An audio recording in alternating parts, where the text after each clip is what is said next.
नमस्कार, 99 न्यूज के इस खास खबर में आपका स्वागत है और इस वक्त आपके साथ मैं हूं दीपाली श्री। बंगाल विधानसभा चुनाव के पहले चरण में छिटपुट हिंसा के बीच शाम 6 बजे तक 79.79% मतदान हुआ। बांकुड़ा में 80.03%, झारग्राम में 80.55%, पश्चिम मेदिनीपुर में 80.16%, पूर्वी मेदिनीपुर में 82.42% और पूर्णिया में 77.13% वोट पड़े। 2011 व 2016 के विधानसभा चुनाव के दौरान इन 5 जिलों की 30 सीटों पर क्रमशः 86.13% व 85.50% मतदान हुआ था। कुछ जगहों पर बूथों में गड़बड़ी, मतदाताओं को मारने पीटने, डराने धमकाने व खिला पिलाकर प्रभावित करने और ईवीएम से छेड़छाड़ किए जाने की शिकायतें मिली।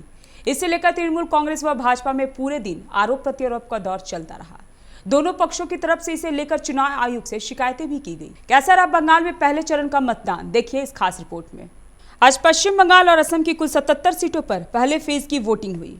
इनमें बंगाल की 30 और असम की 47 सीटें शामिल हैं। इलेक्शन कमीशन के मुताबिक शाम 6 बजे तक यानी 11 घंटे में बंगाल में 79.79% और असम में 72.14% वोटिंग हुई। मतदान का समय शाम 6 बजे तक किया गया था। कोरोना की वजह से इसे 1 घंटा बढ़ा दिया गया था। बंगाल में 60 पोलिंग बूथ पर ईवीएम से छेड़छाड़ की शिकायतें सामने आई हैं। कुछ जगह ईवीएम में तकनीकी दिक्कतें की वजह से वोटर्स को 2 घंटे तक इंतजार करना पड़ा। लेकिन चुनाव वाले क्षेत्रों में शुक्रवार रात से ही हिंसा का दौर शुरू हो गया था। पूर्व मेदिनीपुर के पटाशपुर में रात को गश्त लगा रहे पुलिस व केंद्रीय बल के जवानों को निशाना करके बम फेंके गए। इसमें पटाशपुर थाना के प्रभारी दीपक कुमार चक्रवर्ती व केंद्रीय बल का एक जवान जख्मी हो गया। दोनों को अस्पताल में भर्ती कराया गया है। जवान की हालत गंभीर बताई जा रही है। भाजपा नेता शुवेंदु अधिकारी ने हमले के पीछे पाकिस्तानियों का हाथ बताया है। दूसरी तरफ केशियारी के बेगमपुर इलाके में शनिवार सुबह एक भाजपा कर्मी का शव उसके घर के अहाते से खून से लथपथ हालात में बरामद हुआ है। उसके सिर व पीठ पर जख्म के निशान हैं। भाजपा का आरोप है कि तृणमूल समर्थकों ने किसी और जगह उसकी पीट कर हत्या करने के बाद शव को लाकर उसके घर के अहाते में रख दिया।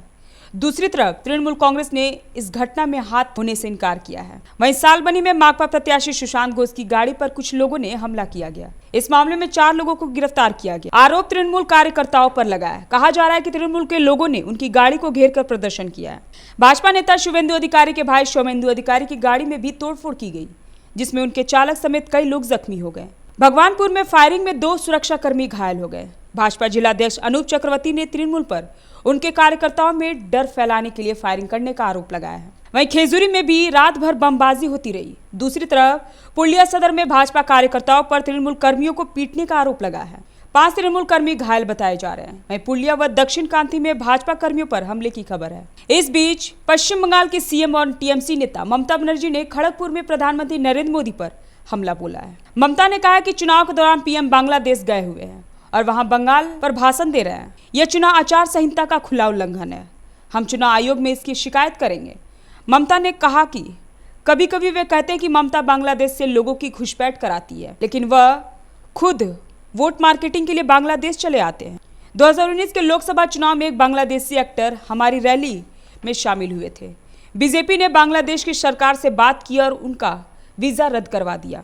यहाँ चुनाव हो रहे हैं तो आप बांग्लादेश में जाकर एक समुदाय के वोट मांगे। अब क्यों नहीं आपका वीजा रद्द कर दिया जाए। बता दें कि बीजेपी ने पश्चिम बंगाल में करिश्मा करते हुए 2019 के लोकसभा चुनाव में राज्य की कुल 42 लोकसभा सीटों में से 18 पर शानदार जीत दर्ज की है, जो सत्ताधारी टीएमसी में सिर्फ 4 सीटें कम थी। ऐसे में पहली बार बंगाल में बीजेपी सत्ताधारी दल के साथ सीधे टक्कर में है। इसलिए यह देखना अहम होगा कि भाजपा बाजी मारती है या फिर से बंगाल की सत्ता में टीएमसी काबिज होती है। अभी के इस खास रिपोर्ट में बस इतना ही। तमाम खबरों के लिए बने रहिए 99 न्यूज के साथ। नमस्कार।